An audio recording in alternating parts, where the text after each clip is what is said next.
The moon hung low, casting an eerie glow over the ancient Thornhaven estate. Its very presence seemed to defy the laws of time, a brooding relic of a past best forgotten. On this ominous night, a group of friends, bound by a morbid curiosity, dared to explore the manor's secrets. Gathering in the attic, they unearthed a relic of dread, a Ouija board, its surface weathered and its letters faded.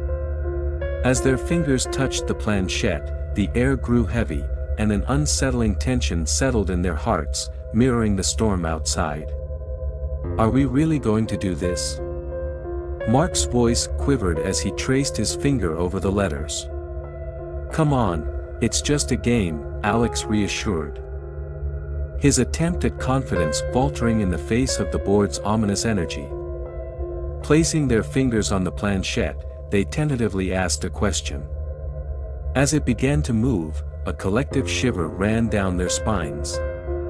It spelled out answers to their unvoiced queries, unraveling secrets they hadn't intended to share. Amusement twisted into unease as the board's movements grew more purposeful, spelling out specifics that left them pale and trembling. The atmosphere grew colder, the shadows deeper, and a sinister presence seemed to materialize around them. Their questions evolved into pleas as they begged the entity to leave them be. But the board's control over them was unrelenting. Its power growing stronger with each revelation. The room seemed to pulse with an unnatural energy, and the candles flickered wildly, casting dancing shadows on the walls. "Who are you?" Sarah's voice quivered as she voiced the question they all dreaded. The planchette's movement was swift, spelling out a name none of them recognized. Amoros Moros. The air thickened, and a wicked presence seemed to envelop them, tightening its grip like a vice. "What do you want from us?" Jake's voice wavered. The planchette's answer was chilling and succinct, "I want your blood. And I want your soul." The air seemed to constrict around them, and the room plunged into darkness as the storm outside raged on.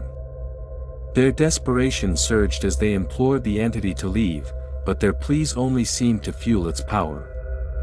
The temperature dropped dramatically, and the air grew thick with a suffocating energy that weighed on their chests. With a sudden jolt, the planchette began to move rapidly, spelling out a sinister message, "Your souls are mine." The room trembled, the walls vibrating with an intensity that matched their escalating fear.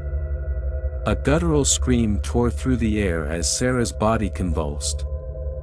Her eyes rolling back into her head. "Sarah! Snap out of it!" Alex's panicked voice was drowned by the tumultuous chaos. When her eyes met Alex's, they were no longer her own. They glinted with an otherworldly malevolence as a voice that seemed to emanate from the depths of the abyss resonated from her lips. "I see your fears, your regrets. I know your most intimate secrets."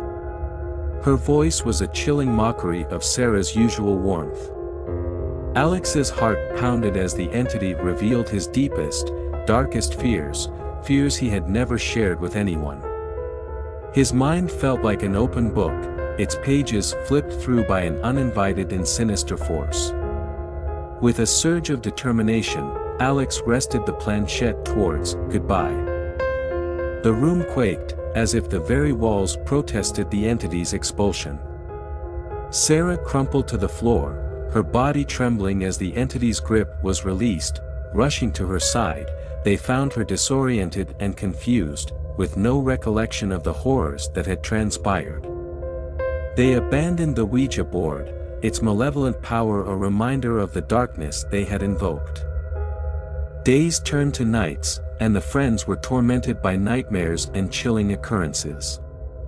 Shadows seemed to take on a life of their own, whispering secrets that left them sleepless and terror-stricken. The entity's influence fractured their bond, driving a wedge between them, and each met a gruesome fate.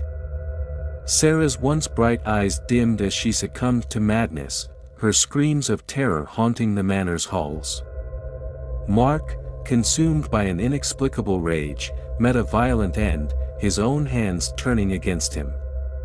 And Jake, driven to despair by unrelenting visions, met a tragic fate, his body discovered lifeless in the attic. Alex, the sole survivor, bore the weight of their collective torment.